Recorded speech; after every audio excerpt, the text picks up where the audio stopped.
কিছুক্ষণের মধ্যে গুলশানের বাসা থেকে বাবার কবর জিয়ারত করতে তারেক রহমানের বের হওয়ার কথা, সেই খবর জানাতে যুক্ত হচ্ছেন সহকর্মী ইকবাল অনিক।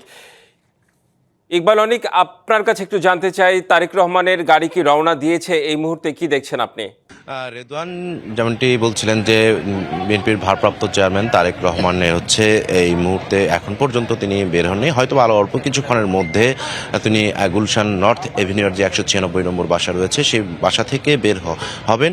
চন্দ্রিমা উদ্যানে শহীদ প্রেসিডেন্ট জিয়াউর রহমান তার বাবার কবরে মোনাজাত করবেন বা দোয়া করবেন, সেটির জন্য অপেক্ষা করছি। এবং তার বের হওয়ার জন্য যে আনুষ্ঠানিকতা, যে আইনশৃঙ্খলা বাহিনীর তৎপরতা বা নিরাপত্তার যে বেষ্টনী, সেটি কিন্তু এখন পর্যন্ত আমরা লক্ষ্য করছি সেটি কিন্তু আনুষ্ঠানিকতা চলছে। এবং তার যে গাড়িবহর সেটিও কিন্তু প্রস্তুত করা হয়েছে। এবং এখানে আমরা দেখতে পেরেছি সকাল থেকে কিন্তু উৎসুক নেতাকর্মীরা তার ভারপ্রাপ্ত চেয়ারম্যান তারেক রহমানকে এক নজর দেখার জন্য তারা কিন্তু আশপাশের এলাকায় অপেক্ষা করছিলেন এবং গেটের সামনে চলে এসেছিলেন। তাদেরকেও কিন্তু তার যে নিরাপত্তা রক্ষীরা রয়েছেন সিএসএফ, তারা কিন্তু সরিয়ে দিয়েছেন। এবং সেই সঙ্গে এখানে কিন্তু আমরা লক্ষ্য করেছি অ্যাম্বুলেন্স প্রস্তুত করা হয়েছে, যে আইনশৃঙ্খলা বাহিনী তার বহরের সঙ্গে যে তার নিরাপত্তা দেওয়ার জন্য থাকবেন সেগুলো তারাও কিন্তু প্রস্তুত রয়েছেন। এবং তারা নতুন এবং ফিরে আসা গ্রাহকদের জন্য নগদে চলছে ক্যাশব্যাক সহ প্রতিদিন হাজারো উপহার জেতার সুযোগ। হবে আশা আর ফেরা, সারপ্রাইজ সেরা।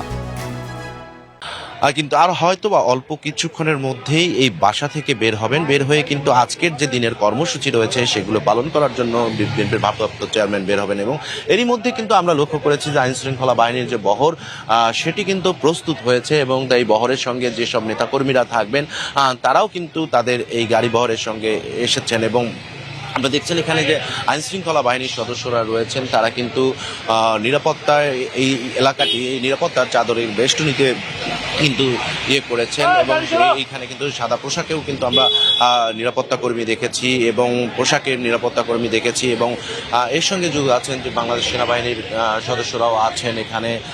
তারপর এখানে রয়েছেন পুলিশ সদস্যরা রয়েছেন, র্যাবের সদস্যরা রয়েছেন, যাতে এই যে যাত্রাপথে কোনো ধরনের দুর্ঘটনা না ঘটে সেক্ষেত্রে কিন্তু আপনার নিচ্ছিদ্র নিরাপত্তা বেষ্টনী কিন্তু এখানে রাখা হয়েছে। আমরা অপেক্ষা করছি আর অল্প কিছুক্ষণের মধ্যেই বিএনপির ভারপ্রাপ্ত চেয়ারম্যান তারেক রহমান এই বাসা থেকে বের হবেন আজকের যে কর্মসূচি রয়েছে সেটি পালন করার জন্য। আজকে শুরুতেই বাসা থেকে বের হয়ে প্রথম শুরুতেই যাবেন চন্দ্রিমা উদ্যানে শহীদ প্রেসিডেন্ট জিয়াউর রহমানের মাজার জিয়ারত করতে। সেখান থেকে তিনি মাজার জিয়ারত শেষে সেখান থেকে তিনি সরাসরি চলে যাবেন সাভারে।